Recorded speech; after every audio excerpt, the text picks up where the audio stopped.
వి gold trusted gold buyers తాకట్టులో ఉన్న బంగారాన్ని విడిపించి ఈ రోజు ఉన్న మార్కెట్ ధరకే కొనబడును. మరిన్ని వివరాలకు సంప్రదించండి 77107720. పెండింగ్ లో ఉన్నటువంటి స్కాలర్షిప్ ఫీజు రింబర్స్మెంట్ విడుదల చేయాలని స్థానిక కోర్టు సెంటర్ నుంచి కలెక్టరేట్ వరకు భారీ ఎత్తున విద్యార్థులతోటి ర్యాలీగా రావడం జరిగింది. తెలంగాణ రాష్ట్ర ప్రభుత్వం కాంగ్రెస్ ప్రభుత్వం ఎన్నెన్నో హామీలు చెప్పి ఈరోజు గద్దెనెక్కిన తర్వాత విద్యా వ్యవస్థను గాలికి వదిలేసి ఈరోజు విద్యారంగ సమస్యలు పట్టించుకోకుండా కాలయాపన చేస్తూ ఉంది. ఏదైతే పెండింగ్లో 8,000 కోట్ల రూపాయలు స్కాలర్షిప్ ఉన్నాయో తక్షణమే విడుదల చేయాలని డిఎస్ఎఫ్ఐగా డిమాండ్ చేస్తూ ఉన్నాం. అదేవిధంగా దాదాపు 33 జిల్లాలో సుమారుగా 4 జిల్లాలు మాత్రమే రెగ్యులర్ డిఓలు ఉన్నటువంటి పరిస్థితి ఉంది. ఎక్కడ కూడా ఎంఈఓలు రెగ్యులర్ ఎంఈఓ లేరు. విద్యాశాఖ మంత్రి కూడా కేటాయించలే ఇప్పటి వరకు.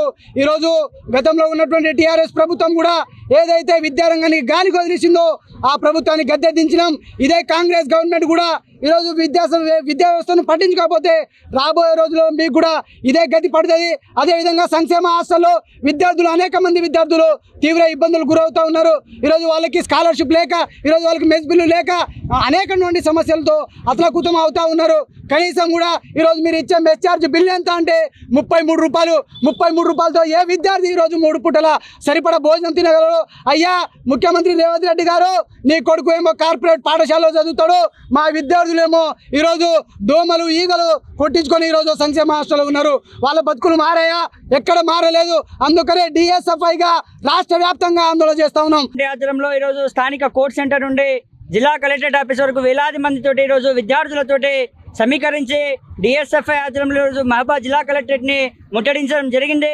మరి ఈరోజు రాష్ట్రంలో ఏదైతే 8,000 కోట్ల రూపాయల పెండింగ్లో స్కాలర్షిప్తో పాటు ఫీజు రింబర్స్మెంట్ ఉన్నాయో తక్షణమే విడుదల చేయాలని చెప్పేసి దశల వారీగా మేము ఆందోళన చేస్తూ ఉన్నా కూడా ఈరోజు రాష్ట్ర ప్రభుత్వానికి కనీసం చీమ గుట్టినట్టు కూడా కనిపిస్తా లేదు. గత ప్రభుత్వం కూడా ఇట్లనే 6 సంవత్సరాల నుండి కాలయాపన చేసి ఈరోజు విద్యార్థులతో పెట్టుకున్న ఏ ప్రభుత్వం కూడా ఈరోజు గెలిచి బట్ట కట్టలేదు. కాబట్టి గత ప్రభుత్వాన్ని కేసీఆర్ని గద్దెదించడం, మరి ఈ ప్రభుత్వాన్ని కూడా గద్దెనెక్కిస్తే విద్యార్థుల బతుకులు మారుతాయని చెప్పేసి ఆశపడి ఈరోజు విద్యార్థులు కూడా చాలా మంది ప్రచారం చేసి గద్దెనెక్కిస్తే ఇప్పటి వరకు ఈ రాష్ట్రంలో విద్యాశాఖ మంత్రి లేనటువంటి పరిస్థితి. ఈరోజు విద్యాశాఖను కూడా రేవంత్ రెడ్డి గారే చూస్తున్నారు.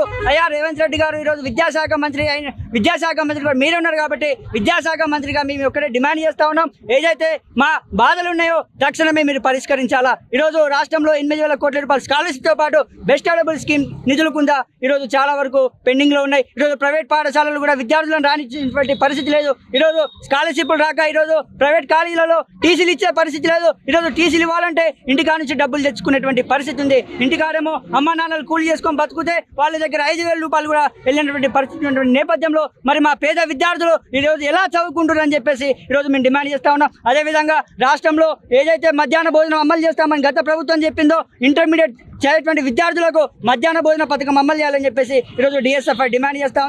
తెలుగులో న్యూస్ కి ఫాస్టెస్ట్ యాప్ ఇప్పుడు టోటల్లీ న్యూ అవతార్లో జస్ట్ 5 seconds లో కంప్లీట్ న్యూస్. సోషల్ మీడియాలో ట్రెండ్స్ కి one stop solution. Live TV app voice search option తో ఇప్పుడే డౌన్లోడ్ చేయండి లేదా అప్డేట్ అయిపోండి. యాప్ లింక్ డిస్క్రిప్షన్ లో ఉంది.